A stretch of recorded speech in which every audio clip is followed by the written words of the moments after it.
شهدت العلاقات الجزائرية الإماراتية أزمة حادة مؤخرا بعد بث قناة سكاي نيوز عربية ذات ارتباطات إماراتية مقابلة مع المؤرخ الجزائري محمد الأمين بالغيث، الذي شكك في الهوية الأمازيغية ووصفها بمشروع فرنسي صهيوني، مما أثار غضبا واسعا في الجزائر، حيث تعتبر الأمازيغية أحد مكونات الهوية الوطنية الدستورية.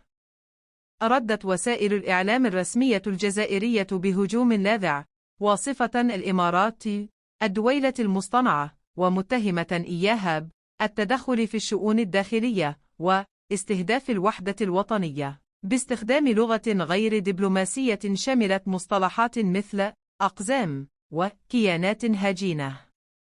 تجاوزت الأزمة الإطار الإعلامي إلى توتر دبلوماسي، حيث تتهم الإمارات من قبل الجزائر بدعم أجندات إقليمية تهدد استقرارها، خاصة في ملفات مثل ليبيا وحركات الانفصال في منطقة القبائل، بينما ترى أبوظبي أن القضية محض نقاش فكري. تعكس الأزمة صراع نفوذ إقليمي أعمق، حيث تستخدم قضايا الهوية كأداة سياسية، مع إشارة مراقبين إلى أن الجزائر قد تستغل الأزمة لتحويل الانتباه عن تحدياتها الداخلية.